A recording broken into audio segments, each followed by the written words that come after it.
സങ്കടം വരാറുണ്ടോ? നിരാശ ബാധിച്ച് നിങ്ങളിലേക്ക് മാത്രം ചുരുങ്ങാറുണ്ടോ? സമൂഹത്തിൽ നിന്നേറ്റ കുത്തുവാക്കുകൾ വേദനിപ്പിക്കാറുണ്ടോ? നോവിൻ്റെ പത്മവ്യൂഹത്തിൽ ഒറ്റപ്പെട്ടു പോകുമ്പോൾ റസൂലിനെ ഓർക്കുക. മുഖം തെളിയും, ചിന്തകൾ തളിർക്കും, വഴികൾ തുറക്കും. നിങ്ങളുടെ നേതാവ് അകാരണം ആക്രമിക്കപ്പെട്ടവരായിരുന്നു. ഒരു മനുഷ്യൻ അനുഭവിക്കേണ്ടതിൻ്റെ പരമാവധി വേദന പേറിയവരായിരുന്നു. യത്തീമായി പിറക്കപ്പെട്ടു.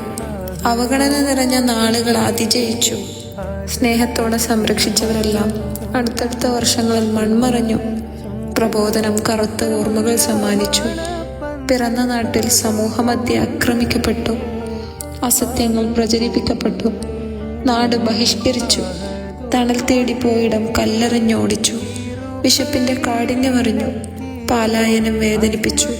എന്നിട്ടും റസൂൽ അതിജീവിച്ചു. ഇത്രയൊന്നും വരില്ലല്ലോ നമ്മുടെ പ്രശ്നങ്ങൾ.